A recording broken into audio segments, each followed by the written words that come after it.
Карбоновий сон, стан балансу та молочна густина. Цей сон супроводжує мене ще з підліткового віку. Він не змінюється роками ні в деталях, ні в інтенсивності. Це мій маркер внутрішнього штилю.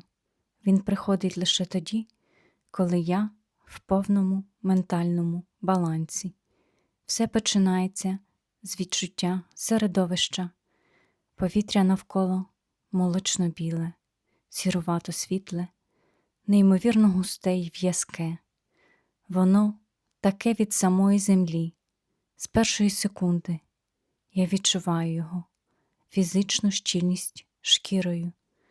Це не порожнеча, це опора.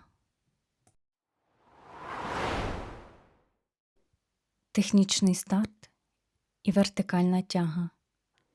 Я не просто злітаю, я виконую чітку технічну інструкцію, яку моє тіло знає на пам'ять. Відштовхуюсь ногами від землі, тримаючи тулуб вертикально, під кутом 90 градусів. Щоб відірватися, я починаю швидко-швидко махати руками, як колібрі. Ці інтенсивні рухи створюють у молочному повітрі фізичні хвилі, які буквально відбивають мене від поверхні та виштовхують вгору. Я відчуваю кожну молекулу, що чинить опір моїм долоням. Перехідний кут і техніка фронтального метелика. Набравши початкову висоту, я змінюю положення тіла на 45 градусів вперед. Це аеродинамічна позиція для тривалого польоту. Тепер техніка змінюється. Я починаю гребти. Це схоже на рухи метелика, але з важливою різницею. Я розгрібаю повітря не зверху, а від центру прямо перед собою, розводячи руки в сторони. Я буквально розрізаю цю молочну гущу попереду себе, і вона надійно тримає мою вагу. Це момент глибокого фізичного релаксу. Навігація над містом. Я проходжу рівні реального світу. Спочатку люди. Я маю піднятися вище, щоб не зачепити когось ногами. Потім дроти. Я зважаю на них, піднімаючись над ними головою та руками. Це технічні етапи набору висоти. Я не маневрую між ними. Я просто проходжу крізь них вгору, щоб вийти у чистий, вільний простір, де немає нічого, крім мене і цієї в'язкої білини.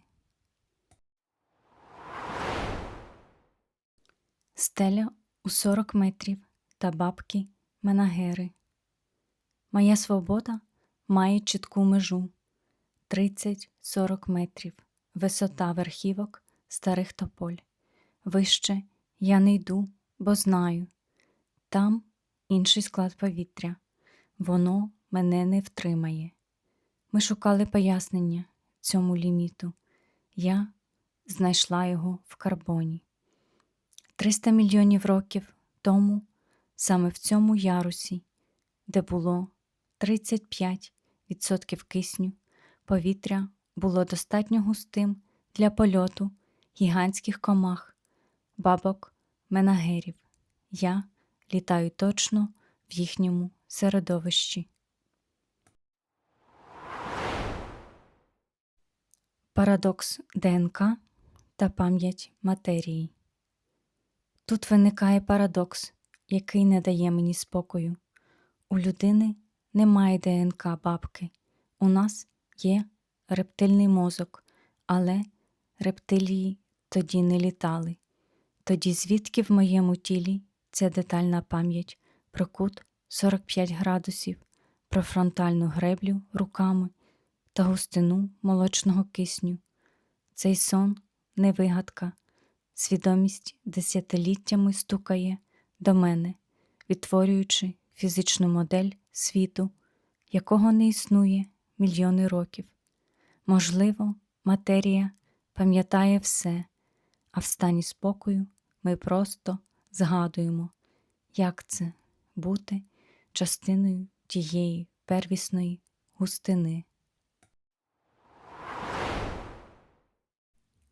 Повернення додому. У моєму сні немає папоротей чи гігантських мохів. Там лише сучасне місто в молочній гущі. Але коли я прокидаюся і шукаю відповіді, коли я читаю про карбон і чую описи тих первісних лісів, я відчуваю щось дивне. Гігантські хвощі, болотяна тиша і це неймовірно щільне повітря. Мені не просто спокійно. Я відчуваю, що це мій дім. І тут криється найбільший парадокс. Ми знаємо, що в карбоні не було людей, жодної людини на всій планеті, тільки комахи та рептилії в густому мареві. Чому такий світ відчувається мною як більш рідний, ніж той, у якому я живу щодня?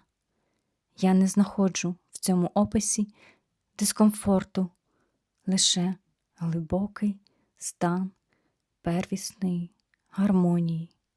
Можливо, моя свідомість сумує за тим первісним станом планети, коли тиша була абсолютною, а повітря настільки густим, що воно саме несло тебе на руках.